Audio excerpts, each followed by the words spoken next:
What's going on, guys? Your boy Amazing. We're back with another video, and in today's video, guys, me going over both Cusack and Margaret Ludo and letting you guys know which is the better festival unit and basically which one you should be going for in terms of banners, kits, everything like that. Whichever unit is going to be better and better banner.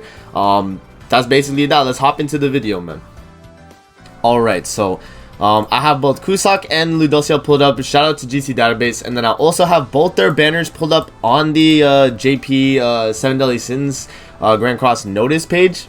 So we have both of their banners, you know, the Margaret Ludo and the Cusack. And so we're going to be going over both Ludo's kit and Cusack's kit and letting you guys know who's better. And then we'll go over the banners and let you guys know which banner is going to be better as well. So let's hop into Cusack first. I'll tell you guys off the bat right now, Cusack is not a bad character, right?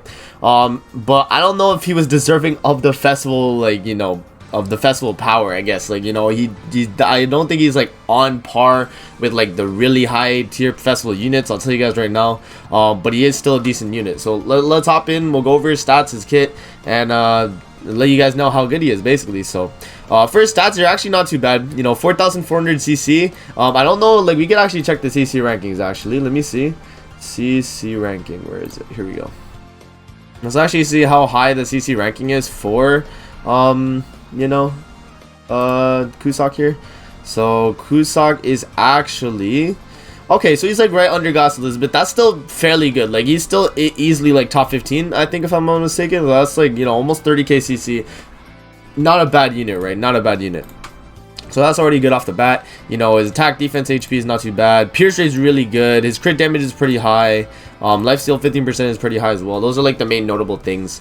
And if we actually hop into his kit, his first card here is going to inflict cleave damage, which does not activate crit damage equal to 500% of attack on one enemy. And cleave was actually buffed when Cusack released. So cleave actually does additional damage equal to half of 75% times the crit damage minus 100%. So basically, before it used to be 50%, then they upped it to 75%. So now it's going to be doing a lot more damage. So 75% of 190% is going to be the amount of damage he does extra on his cleave card. So not too bad. And then his second card here is just going to be deplete ultimate move gauge, single target. Same card as Green Merlin, same card as Red Zelda. So you guys get the gist. Like, it's just a single target dissolve, basically. And then for his ultimate here, he's going to inflict power strike damage equal to 560% of the attack on one enemy. Power strike does additional damage equal to the enemy's resistance. And at 3 out of 6 to 4 out of 6, you actually gain a 25% abyss. And then at 5 to 6 out of 6, you're actually going to be getting 50% abyss for one turn, which is Festival King's ultimate. If you guys don't know, that's like an addition that Festival King had. So, you know, think of that on Cusack. And yeah, that's basically that for his ultimate. For his passive here, inflicts additional damage equal to 40% of the enemy's increased HP if a critical hit did not occur when a demon race ally used a single target attack skill activates when entering battle. So Cusack here is basically trying to revive the demon team and also counter Purgatory Bond by having the 40% of the enemy's increased HP if a critical hit does not occur, right? So basically, you're doing additional damage equal to the enemy's increased HP. So Cusack is going to be really good against a Purgatory Bond team from the looks of it, right? But I think, you know, Cusack is actually replacing Asalmo Meliodas on the demon team, which is kind of sad because Asalmo Meliodas is a character that, you know, people always want to hype up and make the best unit. You know, I understand because he's really cool and he does, you know, a lot. But Cusack might be the replacement for him because of what he provides for the demon team. And like, you already have a bunch of really good demons. You have, you know, you have Chandler, you have Festival Zeldris. You have, you know, Red Zelda, you have Malasula, Asalmo Meliodas. You have a lot of options now, so, you know, it's kind of up in the air on what the best demon team is and, like, what's the team for Cusack. But he's a pretty good unit, right? Let's move on to Ludocio. So, Margaret Ludocio, I would say, like, off rip, she's easily the best festival in Grand Cross. Like, I'm gonna tell you guys right now. If we go to a CC ranking as before, her CC ranking is she's already higher than Zelda's Merlin. Like, she's in the top, what, 5? Yeah, she's in the top 5. She is in the top 5 of CC. So off rip, that's already really good, right? 600 attack, you know, 420 per defense, like 7,000 HP. Like 170% crit damage, 10% lifesteal, not bad, 55% pierce rate, 50% crit chance, by the way, 50% chance of crit. Like, already your stats are really good. Her first card here is going to inflict charge damage equal to 325% of attack on all enemies, and charge ignores defense. So the same card as Lost in Meliodas. Really good, like in terms of a damage skill, like it's really good. For her second skill here, which got buffed, if you guys don't actually know, her second skill actually got buffed. Removes debuff. I'll read the rank 1 skill just to show you guys how basically this should be a rank 3.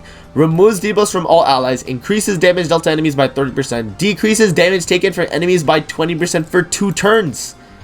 This is absolutely broken. If you guys don't understand how this works, increasing your damage dealt is basically like attack, but it's damage dealt.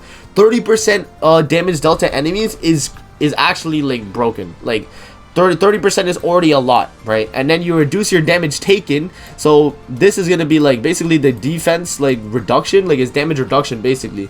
So you take a lot less damage now when you have the 20% up, and that is only a rank 1, by the way. If we move on to the rank 3, removes debuffs from all allies, increases the basic stats of all allies by 20% for 3 turns, on top of increasing damage dealt to enemies by 50% and decreasing damage taken from enemies by 40% for 3 turns. Margaret Ludo's card right here is easily like one of the best cards in 7 Elites Grand Cross. Probably on par with the rank up, I would say, because the rank up is really, really valuable. But this card like is beyond, like low key is beyond rank up, because it does cleanse, it does damage reduction, damage dealt, and basic stats at rank 3. Crazy. So, you know, already off the kit so far, Margaret Ludo is looking very promising.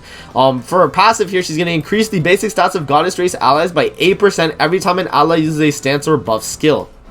So that's going to coincide with her buff skill here. So every time she uses a buff, 8%, you know, basic stats off it. On top of the fact that you're getting damage reduction, damage dealt, by the way. Crazy. And then Ludoso actually has a grace as well. When attacking using skills, for every stance or buff effect on the enemy, increases the hero's attack by 5%. So he's gonna basically, or she's gonna basically increase the attack stat of her based on the amount of buffs the enemy has. So if you're facing an opposing Margaret Ludo, then you know the more buffs they have, the more attack you're actually gonna gain, which is not too bad. And then you can also run this as a link on this grace, because it is a you know, it's a grace. It's not a passive or anything like that. So yeah, off of both their kits, right? Like, which character is better? Easily Margaret Ludo. Easily Margaret Ludo. Like, by far, Margaret Ludo is the best festival in Grand Cross because of the way they buffed her skill here. They already made her the best festival. Like, she used to be like in the middle tier, I would say. I don't think she was the best before her buff, but after her buff, she's easily best festival by far.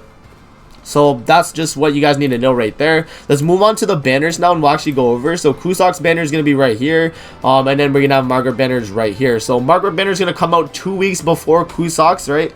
You're going to get to summon on Margaret first. And I highly recommend you summon on Margaret's banner, because Margaret is the better unit, right? We already discussed that. Margaret is the better unit. The banner itself, you lose out on a few like really good units compared to the other banner.